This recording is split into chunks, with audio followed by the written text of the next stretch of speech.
Assalamualaikum teman-teman, balik lagi di channel gua, Ashraf Channel.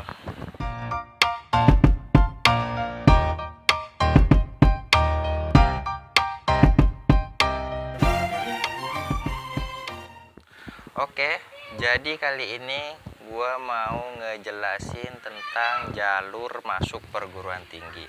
Tapi sebelum itu, gua mau ngasih tahu ke kalian, sebelumnya harus subscribe di bawah, oke? Oke teman-teman, pertama yang kalian harus ketahuin dalam jalur masuk perguruan tinggi itu banyak. Ibaratnya itu kayak 2 tambah 2, 5 dikurang 1, 2 kali 2, kayak gitu. Maksudnya apa? Yang ngerti silahkan komen di bawah. Nah, jadi gini, semua siswa, semua lulusan SMA dan SMK, SMA atau sederajat itu berhak mengikuti atau berhak masuk perguruan tinggi. Nah, tapi ada beberapa jalur yang harus mereka lewatin supaya bisa masuk. Nah, oke, jalur yang pertama itu namanya SNMPTN, Seleksi Nasional Masuk Perguruan Tinggi Negeri. Nah, di seleksi ini itu seleksi paling mudah sebenarnya. Asalkan kalian itu memiliki prestasi akademik. Karena yang dilihat karena yang diseleksi dari SNMPTN ini merupakan dari nilai akademiknya. Jadi tidak dites. Siswa yang ikut jalur ini itu tidak dites. Tapi siswa yang bisa ikut jalur ini hanya siswa yang berprestasi akademik, seperti itu. Nah, kalau bagi kalian yang merasa dirinya tidak memiliki prestasi akademik, tenang, jangan kecewa. Masih ada jalur yang lain, masih banyak jalur yang mau saya kasih tahu. Nah, jalur yang kedua ini namanya SBMPTN, Seleksi Bersama Masuk Perguruan Tinggi Negeri.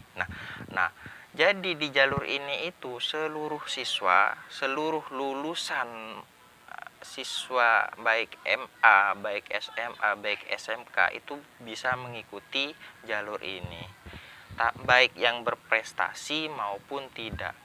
Tapi di jalur SBMPTN ini kalian harus mengikuti UTBK terlebih dahulu, karena nilai dari UTBK ini yang bisa menentukan kalian bisa ikut terhadap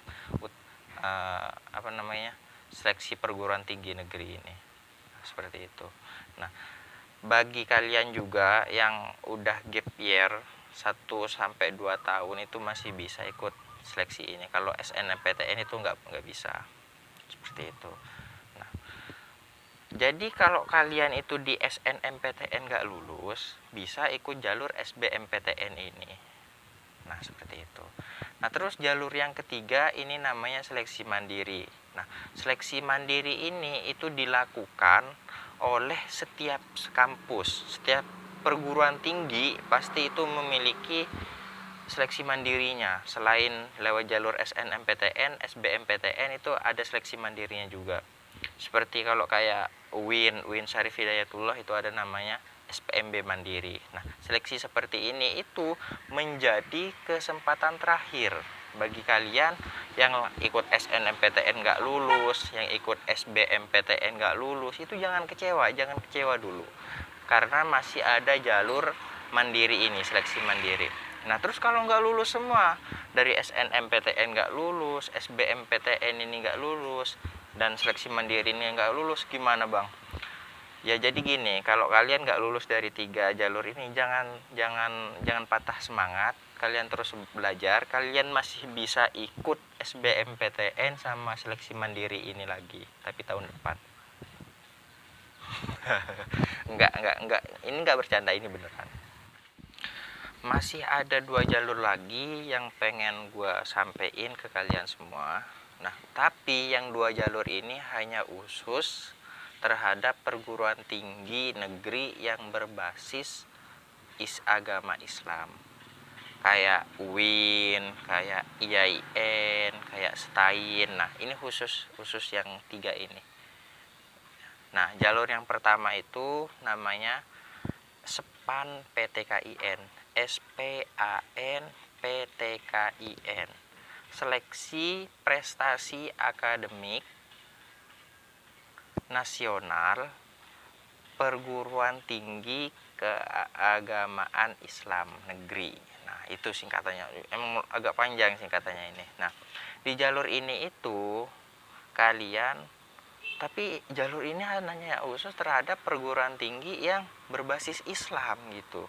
Kalau kalian mau masuk perguruan tinggi yang nggak berbasis Islam, itu nggak bisa lewat jalur ini. Jalur SPAN PTKIN ini sebenarnya hampir mirip terhadap SNMPTN, tapi bedanya kalau SPAN ini dia khusus terhadap perguruan tinggi keagamaan Islam. Jalur yang kedua ini namanya UMPTKIN, ujian masuk perguruan tinggi keagamaan Islam negeri. Nah, ini sama kayak ini, sebenarnya hampir mirip sama, anggaplah SBMPTN-nya perguruan Islam gitu, perguruan tinggi Islam. Nah, tapi bedanya itu kalau SBMPTN kan harus ikut UTBK dulu. Nah, kalau UMPTKIN ini nggak usah ikut UTBK. Nah, kalau bagi kalian yang masih fresh, masih baru lulus ya, atau masih ada di sekolah, itu kalian bisa coba jalur SPAN, jalur SNMPTN bagi yang mau masuk perguruan tinggi negeri yang nggak berbasis Islam. Kalau yang berbasis Islam, kalian bisa ikut juga SPAN PTKIN. Kalau bagi kalian yang udah gap year, artinya udah lulus, misalnya lulusan tahun 2018, nah tapi masih dia nunda kuliah dulu, entah itu karena kerja, entah karena ingin santai dulu lah gimana gitu. Nah, itu kalian bisa ikut yang SBMPTN, bisa ikut seleksi mandiri, bisa ikut UMPTKIN, seperti itu. Jadi cukup terbuka lebar untuk kalian yang masih ingin masuk perguruan tinggi negeri, seperti itu. Oke, sampai sini aja dulu videonya. Kalau kalian suka silahkan like, komen, dan subscribe. Oke, sampai ketemu lagi di video selanjutnya.